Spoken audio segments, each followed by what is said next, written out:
And this is the interaction that happens, because for them to put in those millions and millions of lots into the market, they need to actually find the contracts so that there is an interaction between buyers and sellers. So the actual range is where they are building their orders. They are getting the liquidity to have the orders to buy.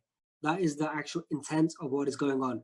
So when you have different points of the schematic, that is actually how price has to move for those orders to be fulfilled and for buyers to get in at a low point, because obviously buyers want to come in at the cheapest price point.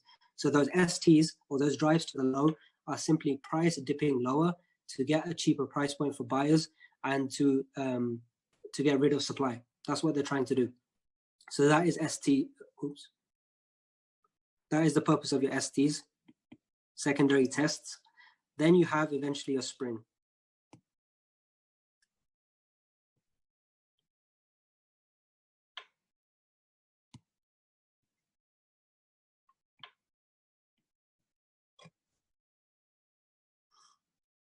Okay, what is your spring? This is worth writing down, because the spring is the most important thing in a schematic for us, for the way we trade. The spring is, like I mentioned earlier, like an FU candle. It has the same reasonings and wisdom behind it. The spring is serving the same purpose as an FU candle, which is taking out liquidity over here. So people who are buying over here, they take out the stop losses. That is the purpose of the spring. What else is it doing? Remember, this is an interaction between buyers and sellers. So what are they trying to do? They are trying to induce sellers on a break, retest, continuation. They are inducing sellers to come into the market. So when the spring happens, those stop losses are taken out. So exactly like the FU candle. Why do they want to take out sellers in the market? Because those are the opposing force. So they are trying to falsely induce sellers into the market with that break retest scenario, and then take them out. So that is the purpose of the accumulation, isn't it? You're trying to take out sellers from the market and introduce buyers. They want to turn supply into demand. Actually, that's something that you should write down.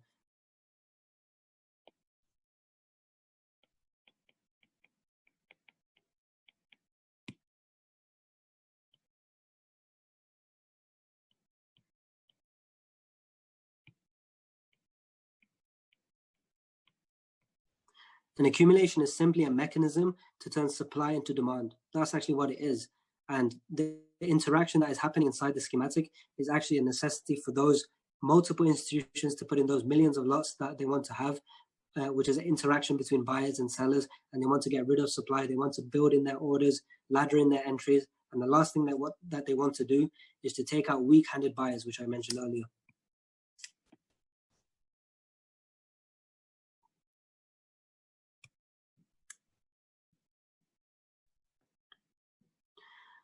What are those weak-handed buyers? As I mentioned earlier, they are going to be entering here, for example, because they see that double bottom, they see those as a support level, and therefore they are looking at that as a sensible buy opportunity. But what is the difference between the composite operator, CO, which is the parties involved in accumulation?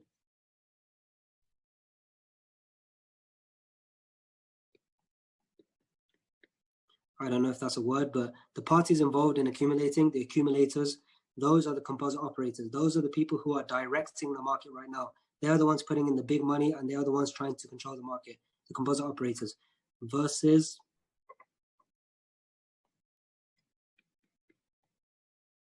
weak-handed buyers.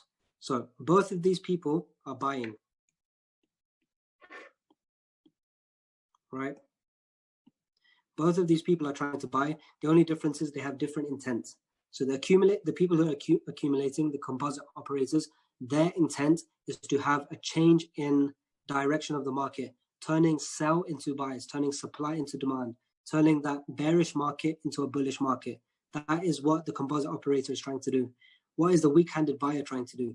The weak-handed buyer is simply thinking, okay, we have a double bottom over here. We're at the end of a trend. Maybe we're in a demand zone. They're looking for a small buy, maybe only up until here. They don't know. But they're not looking for a huge change in character or a change in trend or turning supply into demand. They have different intents. So when say, for example, if there was no spring, and price just went up and those weak-handed buyers came into the market, what would happen? they would take profit over here because they don't have the same longevity in their trade plan. They were just looking for a small move. Now what did they want to do? Those buyers are now wanting to become sellers. Those contracts that they own, they now want to offload them, and now they become sellers. Now, what does that mean for the composite operator? The composite operator who is, doing the whole accumulation, they are also buying up to here, but now what do they encounter? They encounter more selling. So now that becomes more money that they need to put into the market to remove them and buy their contracts. So what is that? That is a form of resistance. The whole idea of the composite operator in the schematic is to have low resistance. That is the whole idea of a schematic. So if we are encountering resistance that is over here from sellers because they were weak-handed buyers, that becomes a problem. So what does in terms of the spring,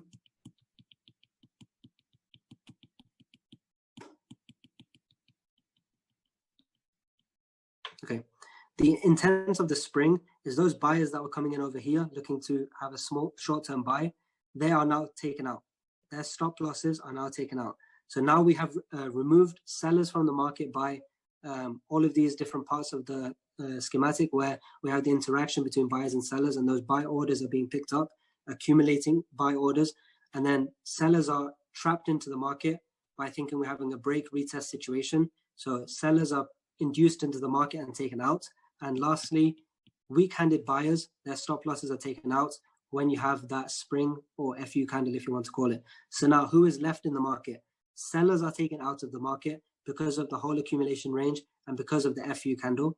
The break retest people, they're taken out. So now sellers are removed from the market, and weak-handed buyers are also removed from the market because of the spring. So the only people left in the market are the composite operators, the people who were involved in the accumulation. That is the only parties left in the market. Therefore, you have your test of your IFC or spring. Then you have banker block, mitigation. That is also known as your LPS, last point of supply. And then you come to the AR, the top of your range. You're going to have a small consolidation, basically, which is your another LPS, sign of strength. That's what you want. The sign of strength is essentially saying we have reached the top of the range of my accumulation. If it is a successful accumulation, we should have no resistance because weak-handed buyers are gone and sellers are gone. So only people left are the composite operators. So when it breaks out of that range, when we break out of that range, we could anticipate low resistance bullish movement, meaning imbalances. That's what we want to see. And strong bullish candles. That would be the sign of a successful accumulation. And what has happened? Supply has turned into demand. And in the schematic, we have had selling, lower lows and lower highs, converting into higher highs and higher lows. We've had that rounding off in the market, and that is what a successful accumulation should look like. Before I show you some examples, does that all make sense?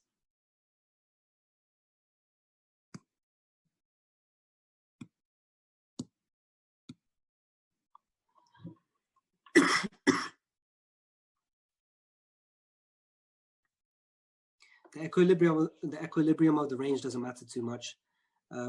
It's just something that is defined in theory.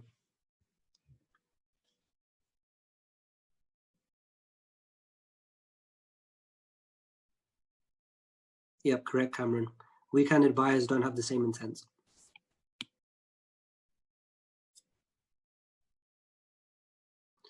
Would you immediately stack orders on the banker block? So the LPS is another entry opportunity. We have entered upon that, but you have to think, is it worth it? The ideal entry is the test. That's your ideal entry. And if you're break even or if you're risk free, then you can also take an entry on the LPS if it gives enough confluences. If it's just a banker block and that's it, I probably won't enter. I'd like some lower time frame confirmations.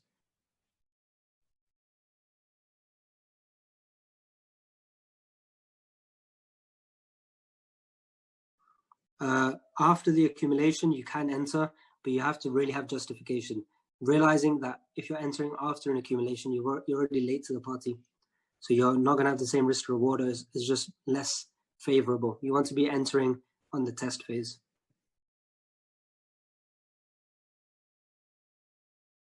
Good stuff. Motive intent means. Thank you.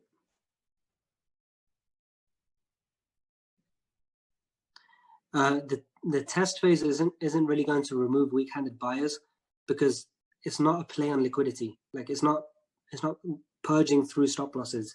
So it's not going to remove anybody. It's simply a mitigation.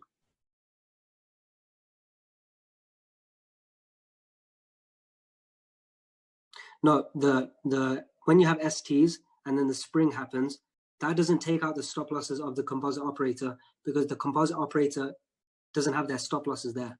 They have a wide range for their stop loss because they are trying to have a whole range of accumulation. They're not simply doing a 10, 20 pip stop loss. My UJ trade was LPS. I believe it was on the test. The GJ trade Wiley just went through was the LPS. Yeah. But my UJ trade was on the test, but it was a lower time frame confirmation, which is what gave it to me in the end. How do you differentiate between ST with wicks and the spring? You have to follow the logic. But again, you're not entering on the STs and you're not really entering on the spring. I've entered on the spring on many occasions, but that is because there's other reasons to. If it's just a spring, you don't enter upon it because that is not a safe bet. There's no logic to it because we don't know where that spring is going to.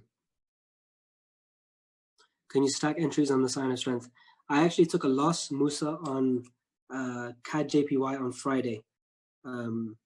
So I'll run through that loss because it's a nice teaching point.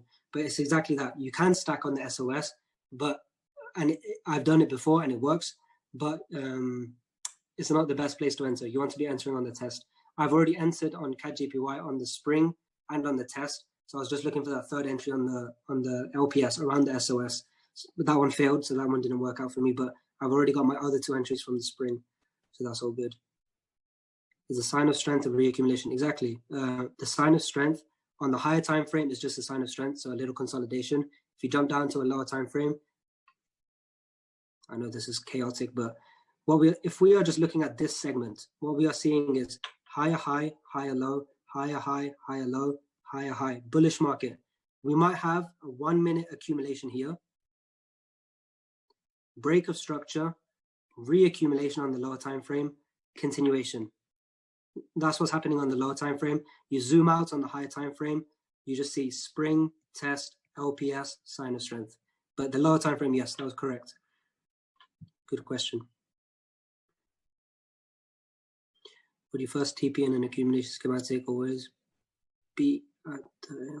No, I wouldn't take profit at the AR because you're not trading the range. You're trading the whole market cycle that's coming after that. So I'd at least minimum, I'd wait for the break of range. I'd break even before that, but I wouldn't take partials there. Why you didn't put a sell at the test in GJ? Good question. It was Wiley's trade, so I wasn't monitoring it. Likelihood it was either not enough confirmation, it didn't come to the point of interest, or whatever. We'll run through that example. Good question. To be honest, the reason why I didn't take the sell there is because I just didn't see it.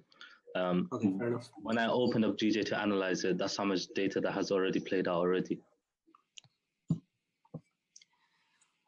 I didn't mean they get stopped. I mean, they build up their orders throughout the entire commission range and not just drop 100% of the buy.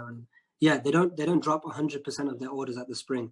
They are, because to have this change in character in the first place, from a strong bearish market, shallow retracement, strong bearish market, deep retracement, that deep retracement was the composite operator putting in orders. So they're not just dumping in their orders on the spring. They're actually doing it in the whole preceding components as well. I'm going to actually have to remove a lot because this is getting way too messy.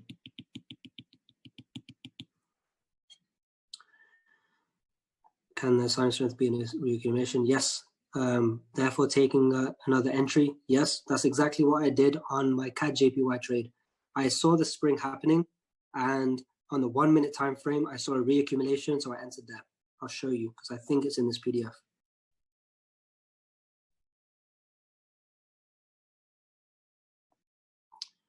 Okay, it's not in this PDF, but this is the example. This is CJ, CAD JPY. I just don't have the higher time frame thing with me, but this is all happening on the 1 minute time frame inside the spring. So yeah, you can do that. For Justin, who asked, sometimes you happen a double spring. How do you recognize this? You don't have a double spring. What you have is a selling test, which you probably mistakenly thought it was a spring. The spring is just FU candle.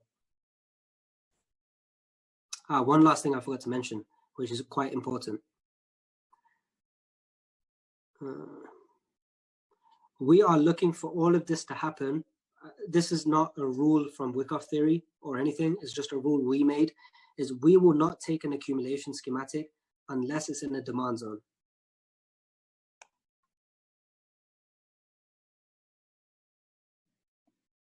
So if we start to accumulate here, I'm not interested. If we start to accumulate here, I'm interested.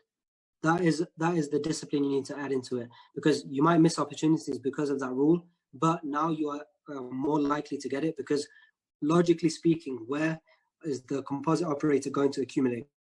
The composite operator is going to accumulate in a demand zone, because that's where is your price reversal zone. Your price reversal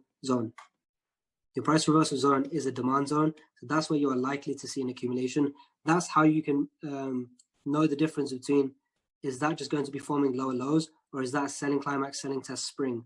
How do you know the difference? Well, you don't know the difference entirely, but you can minimize your risk because you know it's in a demand zone, so you're likely to see something.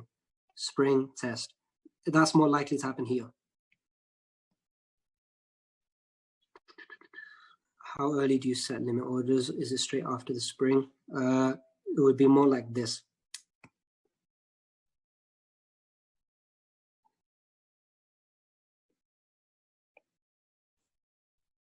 Equal highs, then I'll see IFC or something. We have an imbalance from here to here.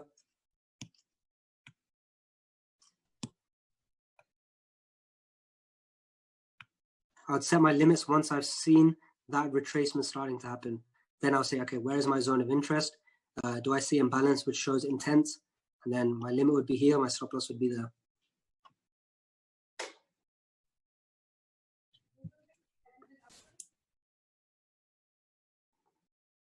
We'll cover its application on the next section. Remember, I said that this is just for the logic, and then we'll do its application with real trades later on.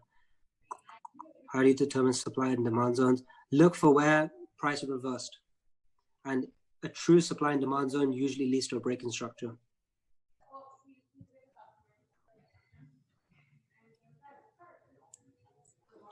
The different types of schematics we'll cover in the probably after the follow-up sessions, because they are not that common and they are way harder to trade. They are less profitable to trade, and I don't want to add in confusion right now.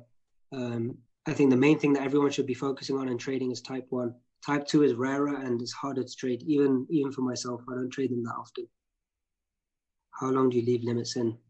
Until it hits or until it's invalidated. Invalidation on a schematic is hard to say, but in other scenarios, I'll show you examples of when it would be invalidated. When you say demand zone, are you referring to a points of interest? Yep, a points of interest can be a demand zone, yep. Accumulations don't always happen at a demand zone, but for us to take them as trades, it has to happen in the demand zone. So it's not a definite, it's not a fact of the market, but for us to trade it to make it probable, the probable thing to do is wait for it to be in the demand zone. Okay, I'll leave questions there for now. Let's run through some examples. I have to apologize because we're miles behind schedule. Alex has his whole lower time frame stuff to do. And we might have to cut it short today and go and finish off that next week because it's important. But yeah, what are we seeing here? Okay, so we're seeing our impulse, shallow retracement, because it's in a trending market. We have our preliminary supply, very shallow retracement. Then we have our selling climax. So that's a strong impulse.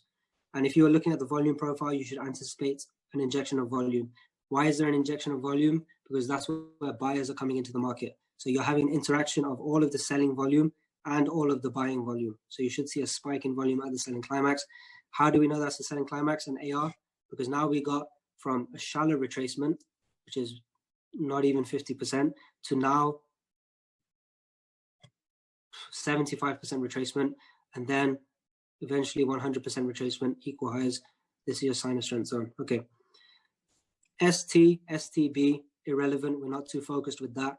What we are more focused with is the spring. Now we either had equal highs being left here, which is one tick. Another tick is we took out a minor break of structure. So now that is showing me, okay, we had a spring because we had some bullish movement after that. It took out the liquidity over here. And ideally, we don't have the example, but ideally this spring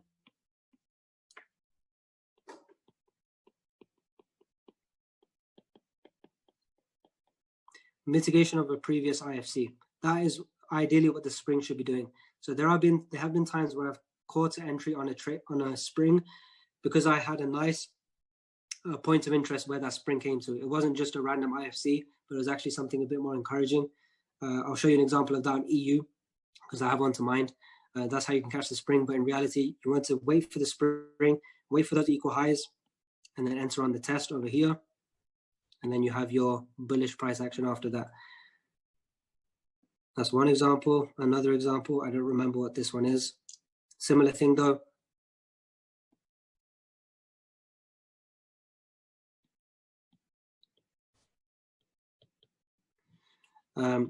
This is just another schematic again. We're not too concerned with the selling test.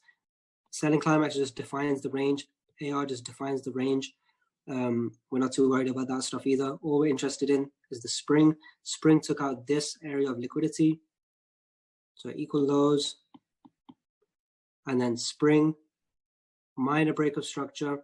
There was no equal highs in this example, but it came back to the refined IFC over here, which is your entry, stop loss down here, and then bullish price action. So that's how you take that one. This example looks like it's the gold monthly trade. Similar thing though, we have a rounding off in the market. We have something going on here. Again, this one is because it's on a monthly time frame, it's not worth analyzing it on the monthly because you wouldn't take it on the monthly time frame. This trade, this is the EU trade we just covered.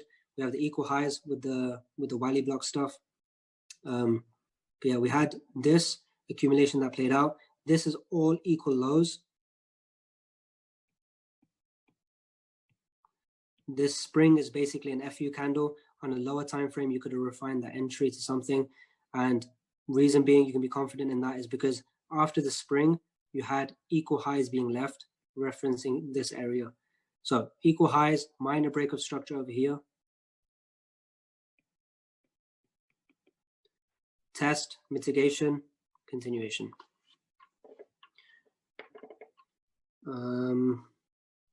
I don't recognize what chart this is. This is more of a... Oh God, this is my silver, I remember. So this is a break of structure in the H4, and this actual time frame is M30. So we're accumulating in that point of interest. In that. Are you going to cover that one in detail next week? Yeah, we'll cover that one in detail next week. Cool. We'll leave that one for a proper breakdown. Okay, distribution is exactly the same as accumulation in terms of logic, in terms of purpose, in terms of cause and effect. Everything is identical except for it's the other way around. It's flipped. So the points are exactly the same too. They just have different names. So your preliminary supply, still your preliminary. In accumulation is preliminary support. In distribution is preliminary supply, which is this same thing. Buying climax is the same as the selling climax. AR, automatic rally, is the same. ST is the same. UT is the same as ST / STB. It's just UTAD, up thrust. This is up thrust. So basically pushing up is the same as ST, is just pushing to test supply and demand, see if there's any, if they can introduce sellers at a higher price point. There's just that interaction between buyers and sellers. UTAD is the same. So it's up thrust after distribution. That is the same as a spring, which is the same as the FU candle. Your test is here somewhere, and then just bearish order flow is what you want. This right here, sign of weakness is the same as sign of strength on an accumulation. This is just a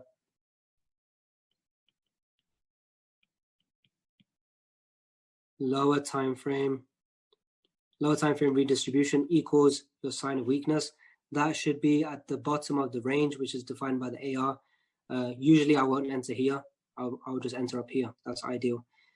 And yeah, there's just some examples of that. Exactly the same as before though. It's just marking out the points. But what you really want to be looking for is liquidity, FU candle, IFC, mitigation. Simple stuff. Okay, this is an example. This is GN. I'll cover that in detail because that's a very nice trade. We can already see at the AR, at the base of the range, you have liquidity. You have equal lows. You have your drives, your buying climax and your UT. You have your UTAD, which takes out some sort of liquidity. How do we know it's a successful UTAD or spring would be? We had a deep retracement, a strong reaction, and it left equal lows, which is encouraging for us. And the test, all we did was, again, this is actually proves the point about the IFC. Traditional IFC would be this candle. It's the last bullish candle before the sell.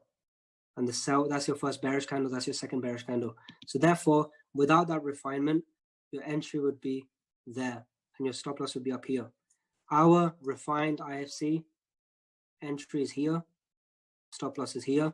And obviously I got my entry down to here, so lower time frame analysis. But even just on this time frame, you can see what kind of difference it has. Huge difference. Your stop loss is over halved. And then yeah, this is the same thing. So your test is a version of a banker block. So you can enter here, here, or here. These are just multiple LPSY, LPSY. They're all doing the same thing. We're getting break of structure here, equal lows here. So it's showing us that there's intent. We have now a full break of structure. We have an IFC over here, which is another LPS, so potentially another opportunity to enter. This would be another LPS, right? Sorry, IFC with mitigation, so another lower time frame thing. Break of structure, IFC right there, mitigation, refined IFC. You know, it's a normal IFC. This kind of right here, mitigation. So you can see there is multiple opportunities to stack. Once you have a break of structure, you look for your IFC.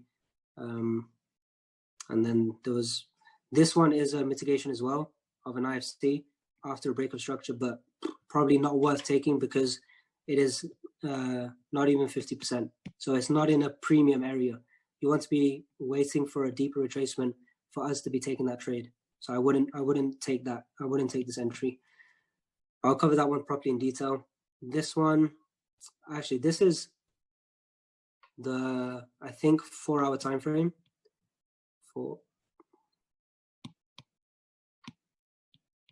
This is also GN, but this is the 1 minute time frame. So I'll cover this properly next week. But you can see, as we entered our test, this test area now is here on the 1 minute time frame. You can see how the fractal nature of the market, how you could have confirmed where to enter in that test, how you could have refined it. So as you were entering your points of interest, you had a schematic starting to play out. You had your UTAD, which tapped into your zone. So that if you had a limit, that would be your entry. But if you were waiting for confirmation, you could have entered upon here on this IFC. So you could have reduced your stop loss size, or it's pretty similar in this case. But that was the confirmation for us. And then you have a break, you have equal lows, which induces a target, break of structure with further equal lows here. And then you have this area here, which becomes your point of interest now because you've got equal lows plus break of structure. This is your point of interest. And okay, it's not on the screenshot, but here was another entry based on a mitigation of this. I'll show you that. I'll show you guys that next week. How are we doing for time? What I'm going to do is I'm going to leave reaccumulation, redistribution for next time because it's a little bit trickier and we have more important things to do, which is Alex's part on the lower time frame stuff. Okay, Waqar, should we do like a 10-minute break